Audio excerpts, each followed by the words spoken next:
One major aspect separating video games from its contemporary art forms is its intimate ties to technology. Video games, in every sense of their existence, are dependent on the state of advancement in computer science. Through both its limitations and extensions, where there is a shift in technology, there is a shift in the wide world of video games. But when technology evolves and enters a new era full of new possibilities, it's difficult not to look back at what came before and ponder, what would those games be like if they were made now? I'm the hairiest hair, and this is Ranting Rabbit, a no longer unscripted show because that gave me a weird sense of anxiety where I turn on the microphone and ramble on about whatever it is on my mind. And lately, thanks to the copious amounts of remakes releasing and being announced, I want to pose the question to myself, do we need remakes? On the one hand, video games truly are representations of their era. They are reflections of the time period, their creators, and most importantly, the state of technology. Silent Hill's Fog was a direct implementation to combat the PlayStation's pitiful draw distance. However, now it serves as an iconic and integral part of the series. So much so that when it's missing or done without proper care, it's immediately recognizable. Every decent artist agrees, limitations breed creativity. When you give a creative individual limited resources but demand they create art, they will find a way. As a creative myself, it's the enduring factor of creativity that pushes through all. If a program I'm using doesn't have the full capabilities I'm looking for, I will make do. I will make the best I possibly can with what I have available. In the world of video games, this is both doubly difficult and rewarding. Difficult because the tech developers used to work with had some very hard limitations, but this just meant that the creative bunches cranked the knob to 11 and ended up creating games that could not have existed without said limitations. Your favorite part of an older title could be solely bred from the fact that some lone developer needed a workaround to make the idea in their head a little closer to reality. And is that not in itself beautiful? Beauty held in the eye of the beholder. In other words, what makes one thing perfect and that same thing a mistake is dependent on the audience. For this reason, it's got to be hard to talk about an older game made with objectively worse hardware and then ask the question of whether or not it needs a remake. Old jank could be what holds it together. Poor voice acting from the early aughts could be the final coat of charming paint that makes a game a classic. Lack of executive control and true artistic freedom could be what separates the wonders of an older title from its countless modern competitors. Truthfully, nostalgia is a powerful factor that needs to be considered when even thinking about remaking a game. However, the issue is that nostalgia is both what fuels someone's desire to return to a digital world, as well as the desire to not see that world potentially ruined by corporate greed. There may not be a way to please both parties, but some games do get pretty close. Just as much as we fans latch onto characters and worlds, so too does a developer in the industry. This mutual respect for a piece of art could be the driving factor that guarantees a game is delivered with its artistic integrity intact. When looking at remakes like Resident Evil 2, you can see the desire from the developers to enhance while retaining some of the core values of the original. Or, like both the Dead Space and Resident Evil 4 remakes, taking into account the original, stripping it down to its core, and then expanding on that in a way that incorporates the old by blending it into the new. In this way, the mutual respect between a developer and their audience can result in a sort of artistic constraint, like in a good way. Not going overboard with changes and adjustments, knowing when to pull up and stick the landing just right. All of these elements can play off of each other to create a new form of creativity, to expand on aspects that fans clamor for more of, while cautiously respecting what made the old beloved. Where the old was filled with the creative burst of making something new, the remake can be filled with the creative burst to return to concepts and try them out with a fresh coat of paint. When looking at this without the concept of art or creativity, we can also view it for what a remake truly is: a fresh breath of life into a dead but not forgotten world. This opens the door for new fans to gather under a much kinder onboarding process and gives them the potential for connection with the fans of old. However, there are two major problems that will often stand in the way of this optimistic vision. Firstly, capitalism. For every optimistic thought you can provide about your favorite forms of art, be they movies, books, or Tumblr fanfictions, capitalism corrupts the very notion of art's existence. As nice as it would be for every company to focus on making good quality products and for us as consumers to respond in kind with our wallets, the reality of our modern world is far bleaker. Video games are made with little regard for the bottom class as long as it supports the bottom line. Microtransactions, predatory practices on our youth, and a visit from beloved Captain Crunch. These are the ingredients that make up quote-unquote successful games. So when a remake is thrown into the discussion, the question needs to be asked: why remake the game? Is it because the game needs a facelift? Is there an extreme quality of game behind an otherwise low quality of controls? Maybe it was just the wrong time, a game stuck on the wrong console? Or, more pessimistically, maybe it's just an attempt to cash in on the most valuable form of modern currency available: nostalgia. If you're watching this, I imagine you're smart enough to know where that conversation goes. If this channel hates two things, it's capitalism and nostalgia bait. So I'll spare this video from having the same message as so many others. Instead, let's make mention of a more egregious second issue. Those in charge of these remakes and originals have one final tool at their disposal. They have the ability to hold your original game hostage. And that's where this conversation truly takes its knife twist turn. In a world where remakes come out alongside a nice port of the original, like in Medieval, there is no need for concern. We get a shiny remake with slick new graphics, new mechanics, and restructuring around a game's weakest points, and the original game exactly how it was left, both now available for the latest hardware. However, that is such a rare occurrence that that's the only time I can think of it happening outside of the soon-to-be-released Metal Gear Solid remake. And that's terrifying. Sad. Maybe somewhere in between the two. So many publishers are so quick to neglect their old titles in favor of the new ones, meaning that your old originals may get that shiny new remake, but what happens to the one stuck on a console from many generations ago? It's not available as a backwards compatible digital product. eBay sales for a disc are impossibly expensive. You might as well forget about them. Your only bastion of hope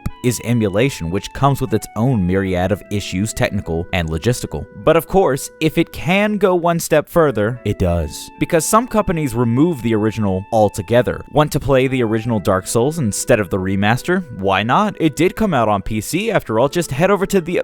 No, it's gone. From Software said you'll play the remaster or you won't play at all. With remakes like Shadow of the Colossus, maybe this isn't such a major issue. That remake is the gold standard of being 100% faithful to the original, but I mean, it still isn't the original, you know? And maybe at its core, that's the real conversation being had here. A remake is a problem only because it isn't the original. So let's circle back to the initial question. Do we need remakes? For me, the answer lies somewhere in the nuance between yes and no. The reality is, we need preservation in video games. We need companies to respect their products and port them to every console like it's Doom Classic and Resident Evil 4. But for financial reasons, that's oftentimes an unreasonable ask. All that being said, I don't think there's anything wrong with trying something again. Games are created within the context of the times they're made in. Resident Evil 2 Original may not speak to our current generation of players, but the remake sure did. Without the remake, my wife wouldn't have Birkin transformed into the Resident Evil fan she is today. Without the remake of Final Fantasy VII, she wouldn't have even breathed in the direction of the original. But guess what? The problem now isn't whether or not the remakes should exist at all. The problem is that, out of these two examples, only one of these games has had their original version ported and made easily accessible for a modern audience without emulation capabilities. I don't think remaking a video game is at all a sin. There are plenty of reasons to give something another go, restarting and possibly changing things to fit inside a new, ever-evolving world, but the major sin at fault here is abandoning or trying to scrub an original from existence, to insist that the remake is the true experience. Remakes aren't the problem. It's how publishers handle those remakes that becomes this cause for concern. In conclusion, developers should respect their fan bases. Don't create to prey on nostalgia, but instead to recreate the passion and creativity of the original team. And while we're at it, respect your games. No matter how lost and forgotten the title, it shouldn't be up to the fans to archive it all and preserve its legacy. Hell, if there's anything I love about capitalism, it's that you can pay someone to do the stuff you don't want to do. Capcom, I will happily pay you for the original Resident Evil 2 if it means I don't have to go hunting for a ROM that won't steal my credit card info. Last note, please pair the originals with your remakes, and if that's cutting into your profits, then maybe it's just too soon for a remake. Plain and simple. Anyways, video games forever, catch you down the road, be excellent to each other.